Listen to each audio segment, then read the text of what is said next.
एक ऐसी एक्ट्रेस जिसने काफी कम उम्र में बॉलीवुड में अपनी पहचान बनाई, एक के बाद एक हिट फिल्में देकर बड़ी और स्थापित हीरोइंस को चुनौती दी, 3 साल में 20 फिल्में कर शोहरत पाई, शादी की और सिर्फ 19 साल की उम्र में दुनिया से रुखसत हो गई। आज हम बॉलीवुड के किस्से में बात कर रहे हैं हर दिल अजीज अदाकारा दिव्या भारती की। क्या कसूर मुझसे, रहते हो दूर मुझसे। आप जो मेरी नीत न होती, होठों पे मेरे गीत न होते। तेरी इसी अदा पे सनम मुझको तो।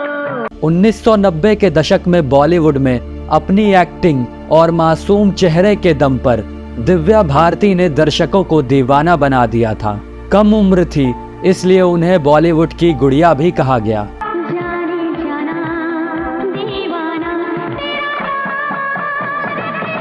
25 फरवरी 1974 को दिव्या भारती का जन्म बंबई में ओम प्रकाश भारती के घर में हुआ था। उनके पिता बीमा अधिकारी थे और उनकी माताजी का नाम मीता भारती था। उनका एक छोटा भाई कुणाल और छोटी बहन पूनम भी है। दिव्या को पढ़ाई बिल्कुल पसंद नहीं थी, इसलिए 9वीं क्लास तक ही पढ़ाई की। 14 साल की उम्र में पढ़ाई छोड़कर मॉडलिंग शुरू कर दी थी दिव्या भारती ने।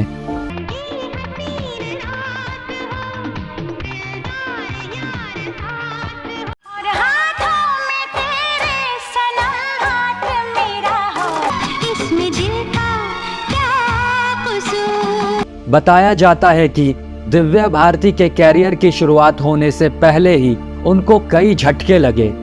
दिव्या भारती को फिल्म राधा का संगम, आतंक ही आतंक, प्रेम और सौदागर जैसी फिल्मों के लिए साइन तो किया गया, लेकिन बाद में उनको अलग अलग कारण बताकर बाहर निकाल दिया गया। आपको बता दें कि 1988 में रिलीज होने वाली मिथुन चक्रवर्ती की फिल्म गुनाहों का देवता में दिव्या भारती को लिया गया था, लेकिन आखिरी समय में फिल्म में उनके किरदार को बिल्कुल ही खत्म कर दिया गया। इसके बाद दूसरा धोखा उन्हें तब मिला जब गोविंदा के भाई कीर्ति कुमार ने दिव्या भारती को राधा का संगम फिल्म का ऑफर दिया और इस फिल्म के लिए दिव्या भारती को अभिनय और नृत्य की पूरी शिक्षा भी दी गई, लेकिन कुछ अनबन की वजह से आखिर में निर्देशक ने जूही चावला को फिल्म में ले लिया था।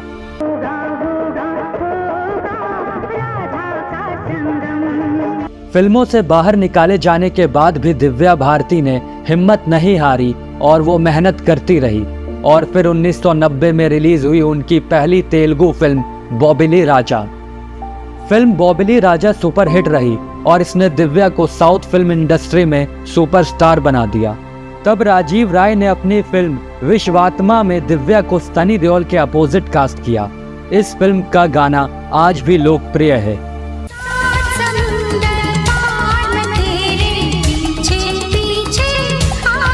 इसी साल रिलीज हुई डेविड धवन की फिल्म शोला और शबनम में दिव्या ने गोविंदा के साथ काम किया। शोला और शबनम उस दौर की सुपरहिट फिल्मों में से एक है। इस फिल्म ने दिव्या के कैरियर में मानो कामयाबी के पहिए लगा दिए। इसी साल दिव्या ने कई फिल्में की, जिनमें दीवाना, जान से प्यारा, दिल आशना है, बलवान, दिल ही तो है, गीत और दुश्मन जमाना शामिल थी। पायलिया हो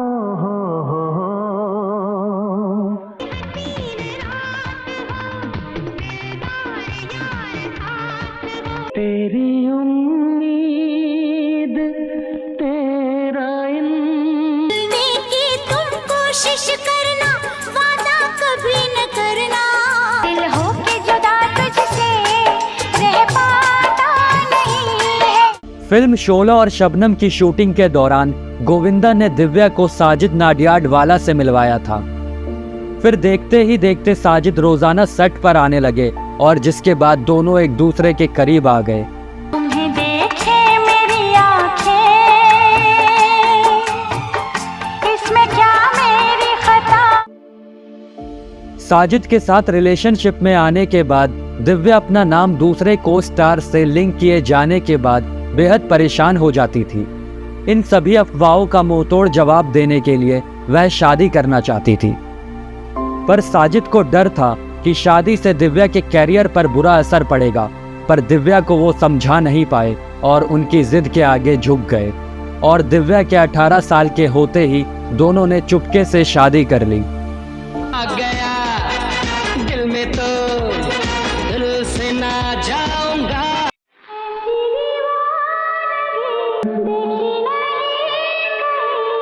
20 मई 1992 को हेयर ड्रेसर संध्या और उनके पति की मौजूदगी में दिव्या और साजिद ने शादी की। शादी के लिए दिव्या ने इस्लाम धर्म अपनाया और अपना नाम सना रखा और फिर काजी ने दिव्या और साजिद का निकाह करवाया। दिव्या के फिल्मी कैरियर पर कोई असर ना पड़े, इसलिए कुछ समय तक इन दोनों ने अपनी शादी की खबरों को छुपाया भी था। दिव्या भारती ने बहुत ही कम समय में अपनी मेहनत और लगन से वो सब हासिल कर लिया था जिसे पाने में लोगों की पूरी उम्र गुजर जाती है। दिव्या ने अपनी जो जिंदगी बनाई उसे जीने के लिए वो खुद जिंदा ही नहीं रही और अचानक ही इस दुनिया से रुखसत हो गई और अपने चाहने वालों को कई सवालों के साथ मायूस और निराश छोड़ गई। कहा जाता है कि 5 अप्रैल 1993 को दिव्या चेन्नई से शूटिंग कर मुंबई के वर्सोवा में स्थित अपने घर लौटी थी।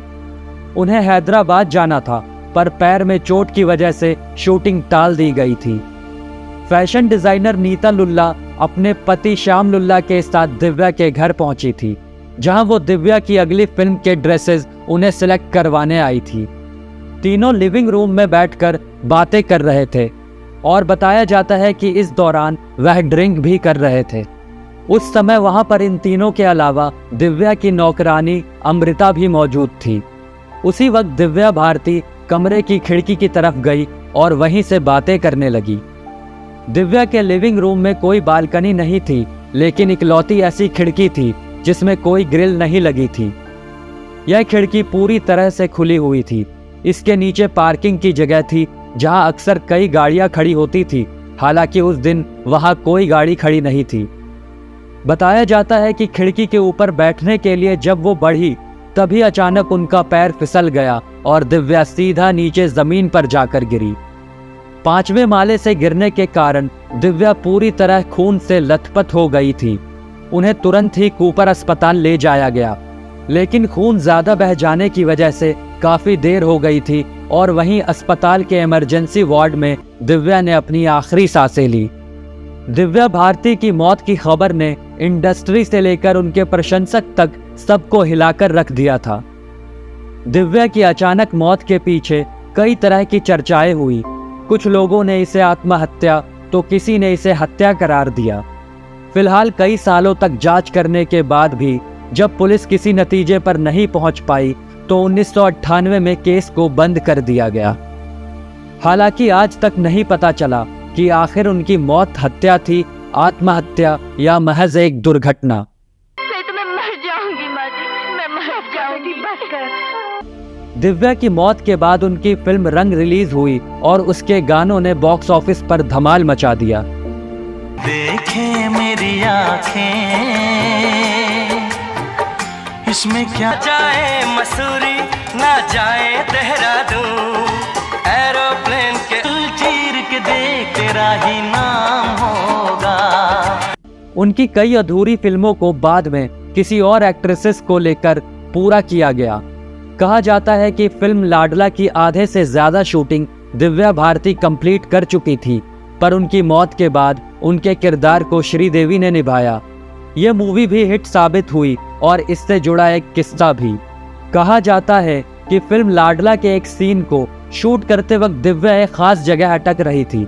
इस सीन में कई रीटेक करने पड़े थे। शॉकिंग बात यह थी कि दिव्या की मौत के बाद जब श्रीदेवी को यह फिल्म मिली तो वो भी इसी सीन पर अटक रही थी। ये देखकर वहां मौजूद सभी लोग डर गए थे। उस वक्त एक किस्सा और सुनने में आया था कि दिव्या की मौत के बाद जब उनकी फिल्म रंग का प्रीमियर किया गया था, तब जहां पर दिव्या भारती की एंट्री होती है वो सीन आते ही स्क्रीन का पर्दा अचानक से गिर गया था। उस वक्त भी लोग डर गए थे और कुछ अलग तरह की एनर्जी महसूस की थी। आज भले ही दिव्या भारती हमारे बीच ना हो, लेकिन वो अपने चाहने वालों के दिलों में हमेशा जिंदा रहेगी।